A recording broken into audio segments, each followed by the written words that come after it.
今天好大的雨啊！我们附近都有这个山洪的警报了。你看看，下了好久，从昨天晚上就开始下，还真的有点吓人。我们北边那个城市圣巴巴拉好像都已经疏散了。然后我看到网上说那个圣地亚哥呀，都有那个好大的洪水，街上都有好大的洪水，好吓人。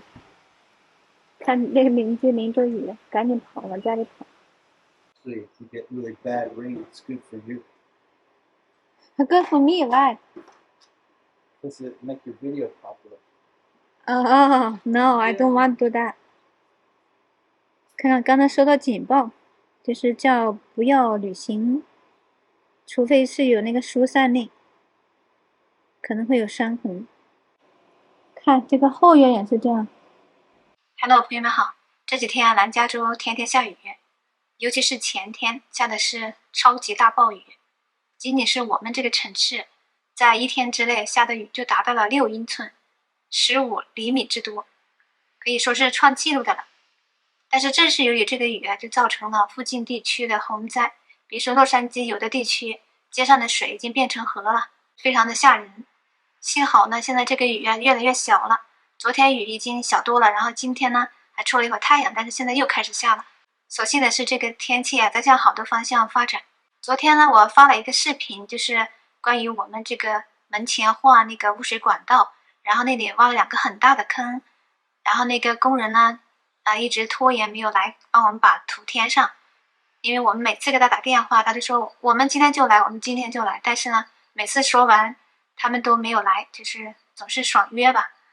然后最后呢，我们没办法了，就说那你不行的话，那就我们自己来填吧。然后你们给我们少算300块钱。为什么我们这么着急要把2个坑填上呢？就是因为啊，那个坑啊，特别是前面那个大坑，它是挨着那个人行道的，只是用那个垃圾桶挡着，然后用一块板子盖着。然后我们接到了一个天气预报说这边马上就会有暴风雨，所以我们也非常着急。因为如果一旦发生洪水的话，那个大水会把这个泥土冲的，到有的时候会冲到街上，冲到邻居家的花园里去。还有一种呢，就是有可能那个垃圾桶啊会被洪水推走，那个木板也会被推走，那里敞开一个大洞的话，就是一个很大的安全隐患。那可能就有小区里的小孩子，或者甚至大人不小心踩到那个坑掉进去了，那可就麻烦了。因为那个坑非常非常深，比人还高，如果蓄满水的情况下，那就更加危险了。所以我们这么着急的要他们来帮我们把坑填上。当时我们已经决定，如果他们还不来帮我们把坑填上的话，我和我儿子就准备一起把它给它填了，在这个暴风雨到来之前把这个坑填上。非常幸运的是，他们及时的来帮我们把坑填了，然后果然第2天这个暴风雨就来了。因为我那个视频是晚发了1天的，然后我这个视频发了之后呢，有位观众就提醒我说，其实在台湾也是这种情况，就是这个装修队啊，他们也是会同时接好几个活，这样呢，他们能够保持中间不断档，他们就一直有活干。就是这位朋友也提醒我要相互体谅，因为大家活口都不容易。我也非常同意他的观点，人和人之间确实应该相互体谅、相互包容、相互理解。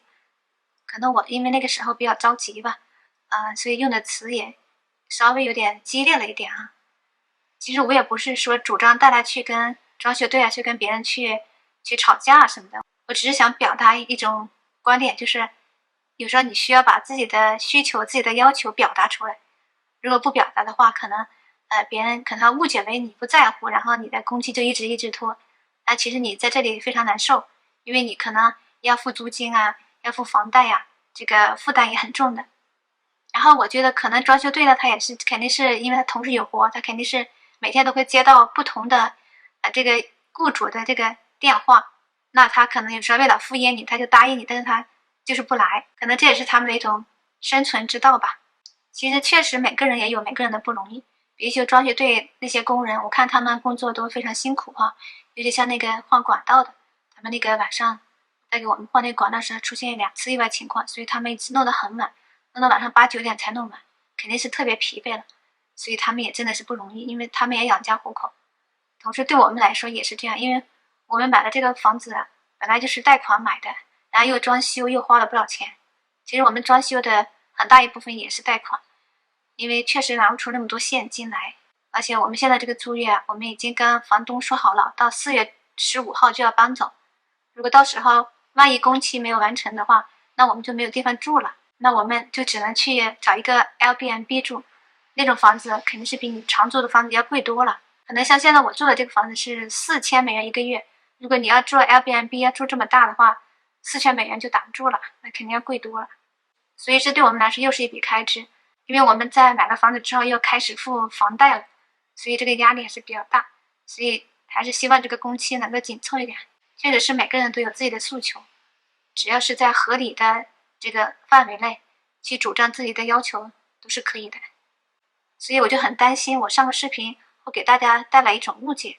我不是鼓励大家去跟装修队跟工人去吵架，其实我不是那个意思。我当时可能做那个视频的时候也没有多想，就是那么随口一说。我就是说在必要的正当的要求你还是要提的，对吧？但是要采取这种礼貌的方式，合理的方式。可能是因为我自己之前一直住在大陆，在大陆的这个工人干活这个效率是相当的高啊，跟这个美国的工人比起来说，所以我已经习惯了那种节奏。其实如果工期耽误了几天的话，如果不是特别长的话，大部分人也不是那么在意的，只要不要拖得太过分了。就像我那个朋友一样，就是在后院铺地砖，本来1、2周能完成的事情给他拖成了6、7个月，就是给他带来了很大的不方便，这样就搞得他心里有点不高兴了。在正常的情况下，正常的一些耽误，我觉得大部分人还都是能够理解的。再次感谢这位台湾朋友给我的提醒。我们今天的视频就到这里，下次再见吧。